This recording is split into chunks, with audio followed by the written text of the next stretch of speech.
Greetings, salutations, respect, and love to all my cats and kittens out there in Prague land. I am Scott. You're in the Prague Corner, and today we're going to be doing an album review of the brand new one from The Smile. This is their third album. It dropped October 4th on XL Records.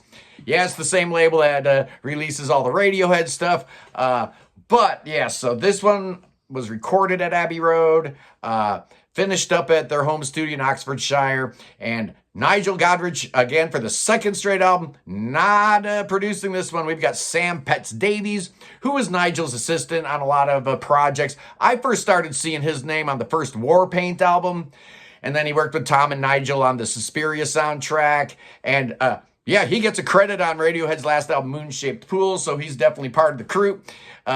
This album it began life during the same sessions as Wall of Eyes, but it's a different beast.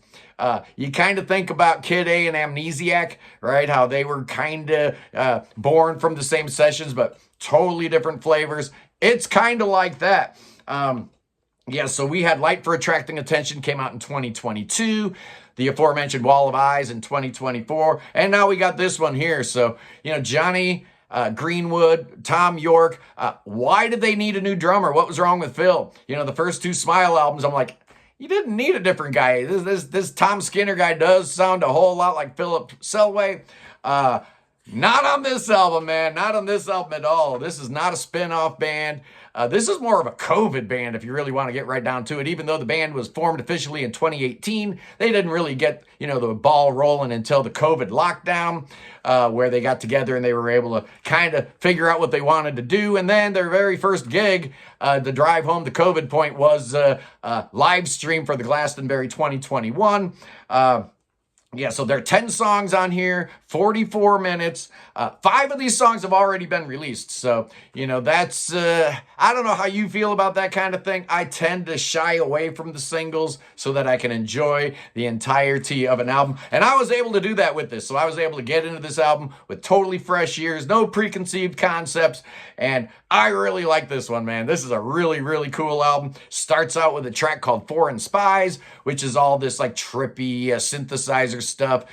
We're playing around with meter here. It starts in a 5 where you got kind of like a measure of 3 and then a measure of 2, but then interspersed with that you have all these sections of 4, these keyboards playing 4 in the background, and then at some point it kind of just shifts into sections of 3 with all the 4 being implied. All this monkeying around with meter definitely makes me think of that Pyramid song off of Amnesiac, where they just completely destroy the tyranny of the measure. I mean, it's crazy if you look at how that thing's written out on a score. It's just incredible. And here they do something similar, just really weird. The first real song is the second track called Instant Psalm, and this is an instant favorite, man. I just love this thing. Starts out with these strings, really intoxicating strings, and then they come down and you get this really close mic'd guitar with this beautiful melody that Tom's singing, something about the overflow from the hurricane. I don't even know what these words mean, but it's great. Gorgeous, gorgeous. There's a pedal point that pretty much dominates this song. You're in C all the way through, and you got that C in the bass kind of carrying through primarily throughout the song. And then you got that magical mystery tour kind of strings, courtesy of the London Contemporary Orchestra. Fantastic song. I absolutely love it.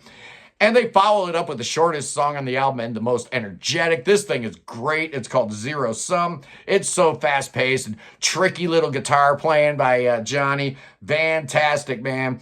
And then you just listen to, what's going on in the background, and you've got a tenor and a baritone sax on this track, which is really cool because a couple songs later, they're going to have a similar sound, but it's going to be keyboard generated. Zero Sum, less than 3 minutes, but it's just so great. Next up is Colors Fly. It's a 5-minute track that's based on a basic riff in 5/4. And, you don't really know you're in 5/4 because of the way Tom Skinner is messing with the beat. At first, he's accenting 1, and then he's just taking his accents wherever you wanted to take them. It's bizarre. Because Johnny's been really into Middle Eastern music of late, and that influence is all the way through here. You hear some of those Egyptian scales, I guess. This song isn't nearly as composed as Zero Summer Instant Psalm. It's kind of got that free-flowing, loose kind of feel to it. It's good, but it kind of just like hovers, right? It's music that just kind of hovers, over the plains and looks down at the world. Doesn't really go anywhere, but I'm okay with that. Next track, oh man, next track is so good. It's called Eyes and Mouth. And this one was originally the riff, this crazy Johnny Greenwood guitar riff, I guess came from some Radiohead live shows doing talk show host, I guess the outro. That's where this first came from. And it was originally called Just Eyes and Mouth, and that aforementioned live stream at Glastonbury, they actually played this song. So a lot of these tracks have been around for a while with these long gestation periods. And this is the track where you get the keyboard patch. It's not a real sax here. It's a keyboard playing sax. It's so good, man. It's awesome. This song kind of makes you remember where the band Radiohead got their name from, because there's a little bit of glitchy Zimba Talking Heads kind of feel here. That is followed up by the longest song on the album. It's called Don't Get Me Started. And don't get me started on why this song is too long, because it is. It's a little bit of a letdown. It's kind of like a keyboard thing going on. It's got like this almost bluesy and I like it, but it's really laid back. But it gets interesting when Tom starts overlaying some really weird and complicated rhythmic patterns over the top. Then you get some Kraftwerk sounding keyboards kicking in. It's all right, but just a little bit too long. And that is followed up by Tiptoe, which is 3.5 minutes long. And this one, thankfully, is only 3.5 minutes long, because again, it's slow. It's just piano and the London Contemporary Orchestra providing strings. But I guess it does function to set you up for the final stretch, which the album starts cooking again after a couple like kind of downer songs.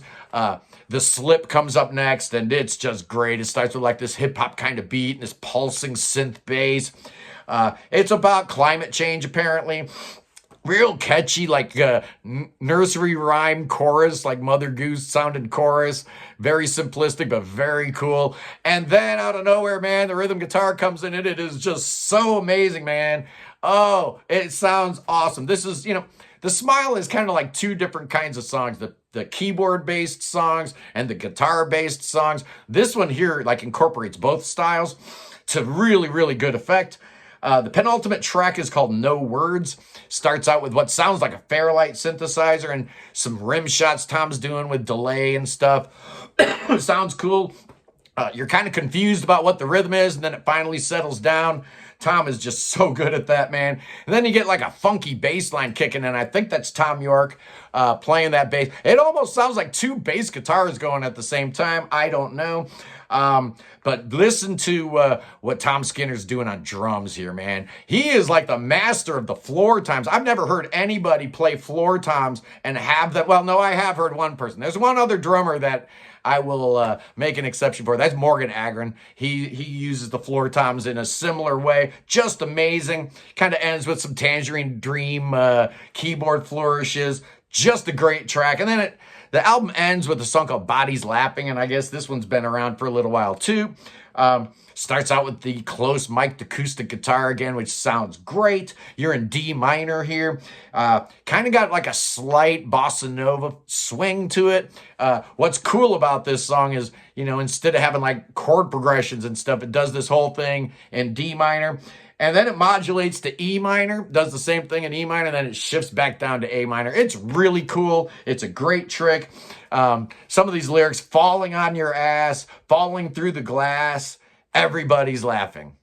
Yeah, that's how the album ends with that song. It's a challenging album, but it's highly rewarding. Within the Smile catalog, I think they got 3 winners, man. Although I'm kind of getting the feeling that this might be my go-to. It just seems to flow really, really well. The song sequencing's great. It's looser than Wall of Eyes. It's funkier than Wall of Eyes. It doesn't have that extreme high point, like Bending Hectic, I guess. Was that the name of that song? Oh, there's some real, real high moments on Wall of Eyes. But I think overall this is a more consistent album. If the first album from The Smile was kind of Tom York's baby and Wall of Eyes felt like it was more Johnny's, this is Tom Skinner's joint, man. He dominates this album. And in fact, the weakest moments on this album are the moments when he's not around. Some of those slower tracks without drums. So the best tracks are always those snappier ones. But man, The Smile, this is a good album, but how good is it? What's my score going to be, man? I've been debating this. I've been listening to this album pretty much nonstop for the past 3 weeks. But I'm giving this puppy an 8.5.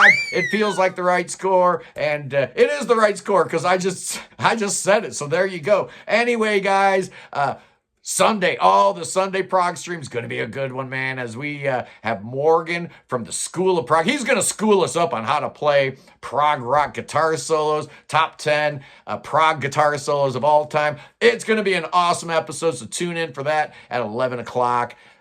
a.m. Eastern time. Anyway, guys, I love you. Peace in the Middle East. We really need it, man. Things are getting a little crazy out there.